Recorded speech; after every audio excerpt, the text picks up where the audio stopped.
Hey, this is Dan Dowdy with Built for the Trades, where we help tradespeople grow through leadership development. And this podcast is a recap episode from the episode I did with JP Cahalan. He is with XOI Technologies.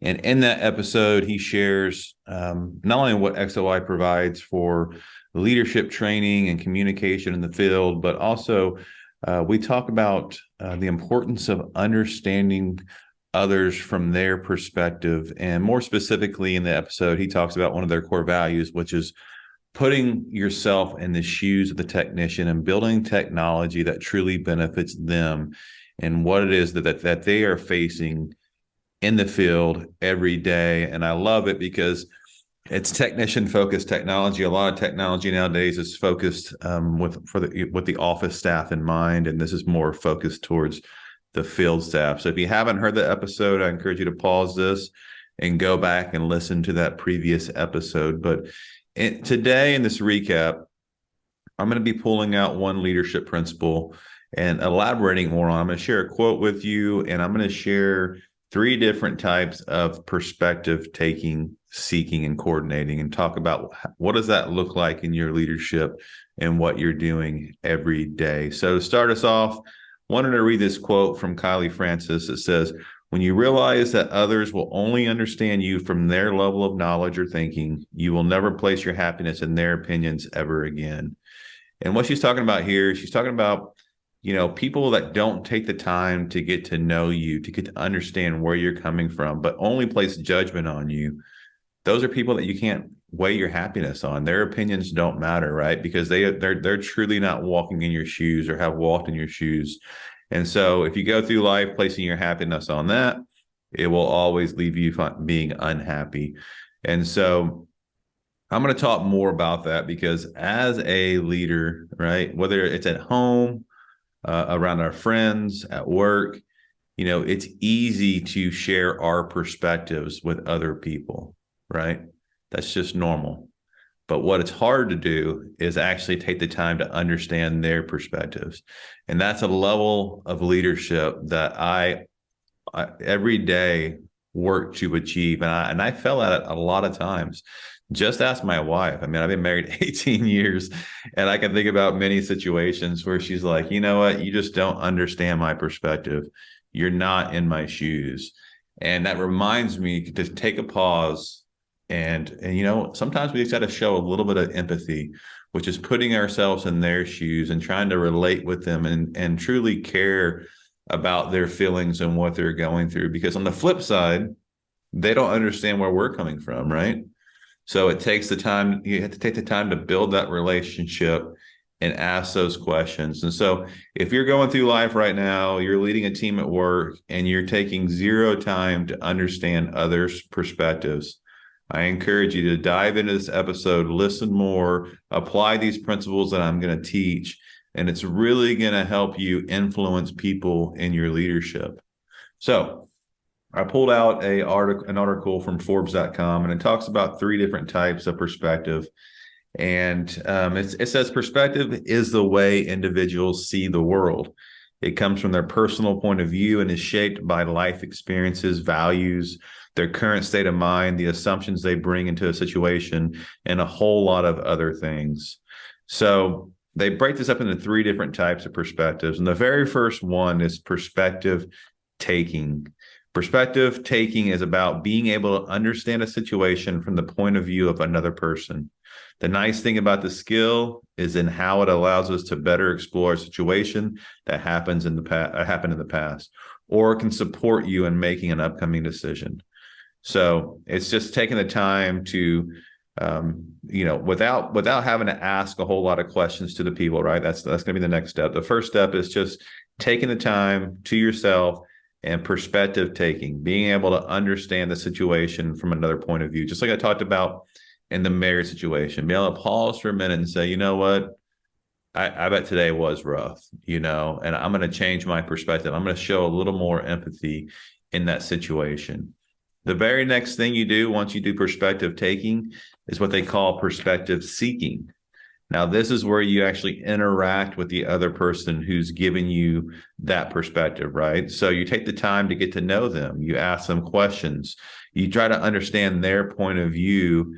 And one of the biggest traps, it says here, a perspective seeking, which we've all done this, is reaching out to people who have the same point of view as you as a way to validate a hard decision you want to make. The richness of using this skill, it says, is actually hearing from the people who have a different point of view than you and discovering potential blind spots or new things to consider. So right there, it's opening up growth for you and the way you think as a leader and the way you make decisions moving forward. So number 2 is perspective seeking. So once you take the perspective, right, number 1, then you interact with the person and you seek their perspective, why they're saying what they're saying or why they're going through what they're going through. The third step here they talk about is perspective coordinating. And this is where you really take the information that you learn and you either change your perspective, right? Or you educate that person who has that perspective to help them see a whole new perspective. As you go through life, your perspective is limited to your experiences, and your experiences is limited to your time doing whatever it is that you're doing.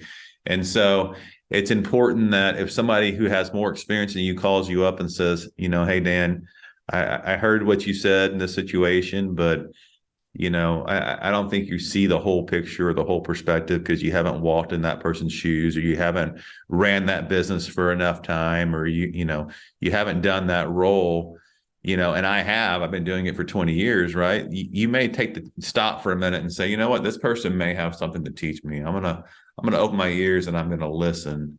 And in doing so, it not only shows respect for the other person, but it also educates you, gives you more information. And you, at the end of the day, you may still think that whatever your perspective is right, but at least you took the time to hear somebody else's perspective, right? The difference to that is if you just say, you know what, I'm always right. I don't care what anybody else thinks. Really, that's ignorant. There's no room for growth. And at the end of the day, people will stop wanting to help you see those blind spots if you just shut it down and you're not open to it. And so you become very one-sided in how you lead people. You can end up really hurting people. You can end up turning people away. And the influence side of your leadership will not be as strong if you're not taking the time to see others' perspectives. So in closing, just to recap it again, number 1 is perspective taking. That's taking some time to yourself to understand the other person's perspective. Number 2 is perspective coordinating, which is engaging with that person, being curious, asking questions, trying to understand the point of view that they're coming from. And then number 3 is perspective coordinating, deciding, is my perspective right and I need to influence them in that direction, or do they actually have a great point and now it's changing my point of view towards their perspective or their opinion.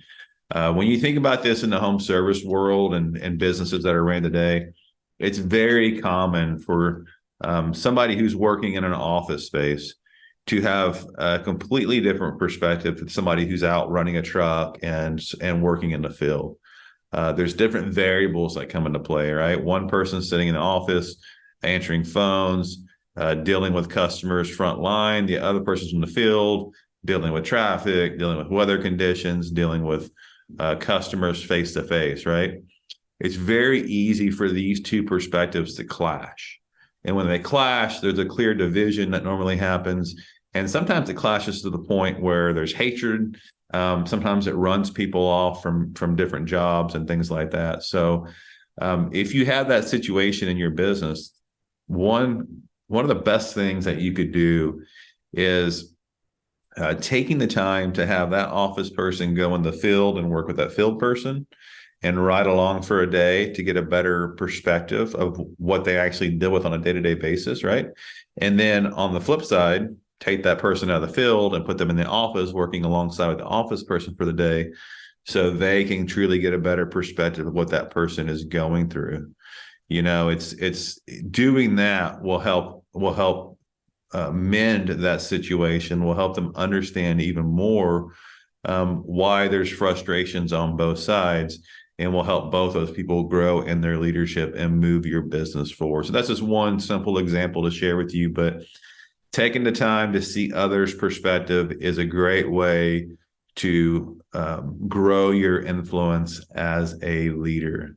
If you like what you hear, I'd love for you to subscribe and share this with a friend. And also leave us a review, because review helps to guide our future conversations. Hope you have an amazing day, and I'll talk to you next time.